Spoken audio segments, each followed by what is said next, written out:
Making Mastery Learning a reality one day at a time. Hey, John Bergman here. Many of you have heard me talk about relationships and how to build relationships with students. And I've been thinking more deeply about that just in the recent days.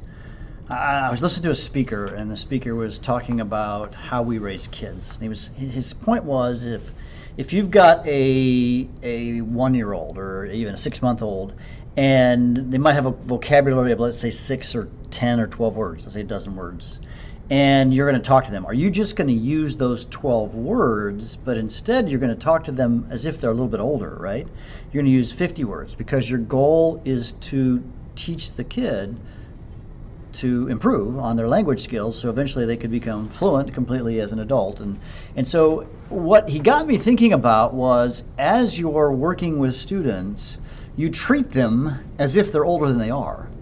Because as you do that, they become older. And I'm thinking more cognitively, affectively, and in many ways. At some level, what it really is, I've been thinking about this, and something I do, but this guy put language in around it for me. I believe it was Tim Keller was the guy's name, speech that he gave. And it was powerful. I was thinking about, how do I build relationships with my students? And I've got 3 tips here that I think have, some I've been doing just recently and some for a long time. So tip number 1 is, I got this idea from my daughter, Katie Bergman, who's a science teacher, or English teacher. My other girl, Emily, is a science teacher in Wisconsin, and she introduced me this idea of what we call the question of the day. And so I've got a series of questions that she shared with me. I've subsequently found some more, where at the beginning of every class, it's an attendance question, so also I take attendance, I ask a question. So like a couple of days ago, the question was, would you rather have a pause button or a rewind button on your life? And actually that was a tough question for the kids to respond to. And most of them, by the way, said rewind. And that revealed something to me about my students, is that they want to go back and fix past mistakes. And that opened up some opportunities to get to know students better. And it's silly. It's a way for every kid to get a voice at the beginning of class, to hear every kid talk in front of their peers, and they look forward to the question of the day. In fact, yesterday we didn't have a question of the day because I had an experiment and the class had been cut short because of a school thing, and it was like, we got to get to the lab, we won't finish. So, oh, but Mr. Bergman, what was the question of the day? So they look forward to those questions of the days, even if they don't get a chance to answer them. In fact, that may be maybe the only day I haven't done that this whole school year. So tip number 1, ask a question of the day. Tip number 2 is something that I've discovered just in the last 2 weeks. So I should have known this. So I've had commons duties. So you all have duties at different times. So the last 2 weeks I have been down in the commons. We have a commons section in our school. Before school, there's a lunchroom there. They can buy some food before school or sit in lounge chairs, or lounge chairs, but there's some seating. It's kind of the cafeteria really.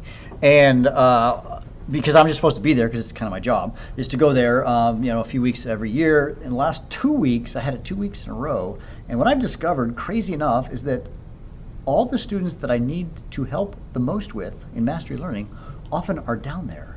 And so I've been using this opportunity to interact with those students. My goal is really technically to supervise kids, make sure they don't hurt each other, it's all safe, whatever, right? But I'm using that. I'm walking around, I'm joking with the kids, I'm making comments, I'm helping them on assignments. They go, hey, Mr. Bergman, come over here. I've started bringing my clipboard down. I can check off their work when I'm down there.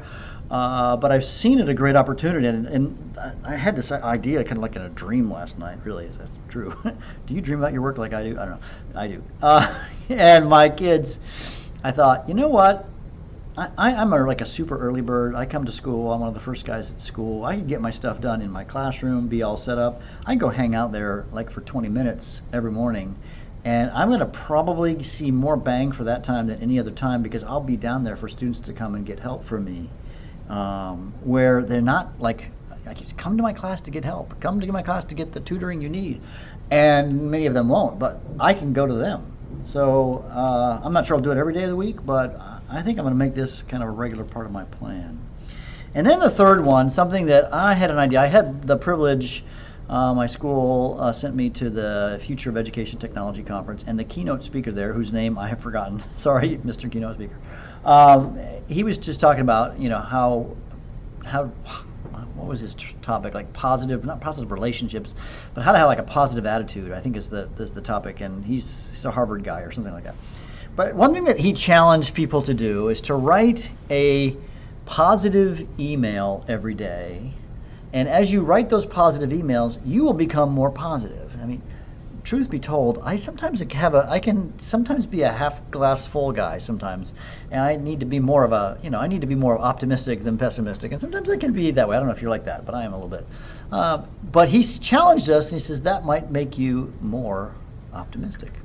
I thought, sure. I mean, it takes me just a few minutes to write out one quick email.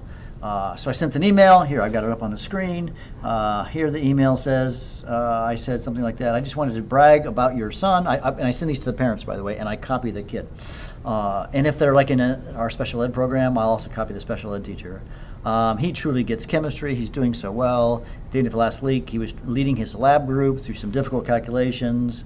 I was just explaining how awesome I was. I'm looking for positive things for kids to do, and then I'm going to highlight it and brag on the parents. I said you have raised an amazing young man. Boom. And the email back from dad or mom, looks like it's the dad.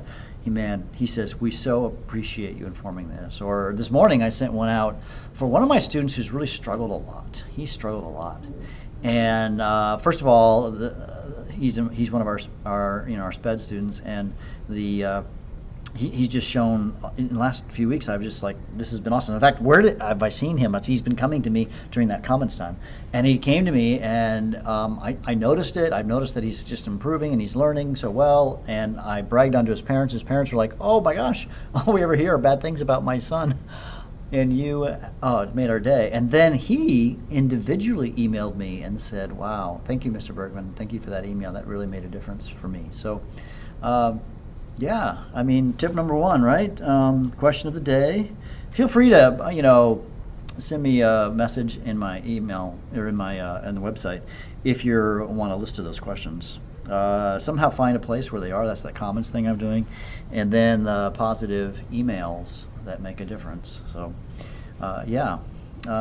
quick 3 tips to build relationships, because we know that good teaching isn't good until kids, how do I say that? I'm going to say that right. Kids don't care what you know until they know what you care. I think that's how the statement goes. And I care, but I need to find ways to be with them so they can see that and so they can learn. I mean, my goal is, my job is to teach them science, right? But I also know my job is to speak into their life and to grow them up to be amazing young people. And I think that idea, again, if you speak to them as if they are older or more mature or more, right? They're more. That's really believing in them. They will respond in kind. You can make mastery learning a reality one day at a time. John Bergman out.